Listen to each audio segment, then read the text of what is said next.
Chapter 21. After these things, Jesus revealed himself again to the disciples at the Sea of Tiberias, and he revealed himself in this way. Simon Peter, Thomas who was called Didymus, Nathanael of Cana in Galilee, the sons of Zebedee, and 2 others of his disciples were together. Simon Peter said to them, "I am going fishing." They said to him, "We are also coming with you." They went out and got into the boat, and that night they caught nothing. But when the day was now breaking, Jesus stood on the beach, yet the disciples did not know that it was Jesus.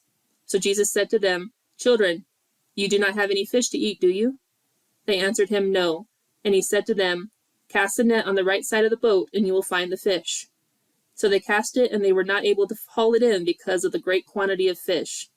Therefore that disciple whom Jesus loved said to Peter, "It is the Lord." So when Simon Peter heard that it was the Lord, he put on his outer garment, for he was stripped for work, and threw himself into the sea. But the other disciples came in the little boat, for they were not far from the land, but about 200 cubits away, dragging the net full of fish.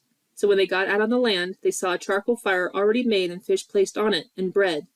Jesus said to them, "Bring some of the fish which you have now caught." So Simon Peter went up and hauled the net to land, full of large fish, 153, and although there were so many, the net was not torn. Jesus said to them, "Come and have breakfast."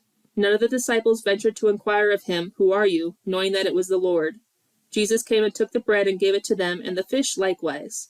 This was now the 3rd time that Jesus revealed himself to the disciples, after he was raised from the dead. Now when they had finished breakfast, Jesus said to Simon Peter, "Simon, son of John, do you love me more than these?" He said to him, "Yes, Lord, you know that I love you." He said to him, "Tend my lambs."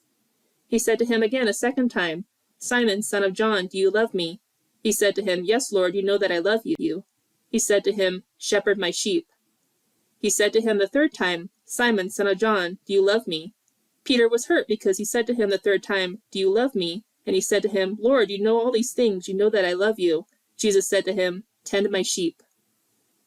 Truly, truly, I tell you, when you were younger, you used to put on your belt and walk wherever you wanted. But when you grow old, you will stretch out your hands and someone else will put your belt on and bring you where you do not want to go. Now he said this, indicating by what kind of death he would glorify God. And when he had said this, he said to him, "Follow me." Peter turned around and saw the disciple whom Jesus loved following them, the one who had also leaned back on his chest at the supper and said, "Lord, who is the one who is betraying you?" So Peter, upon seeing him, said to Jesus, "Lord, and what about this man?" Jesus said to him, "If I want him to remain until I come, what is that to you? You follow me." Therefore this account went out among the brothers, that the disciple would not die. Yet Jesus did not say to him that he would not die, but only, "If I want him to remain until I come, what is that to you?" This is the disciple who is testifying about these things and wrote these things, and we know that his testimony is true.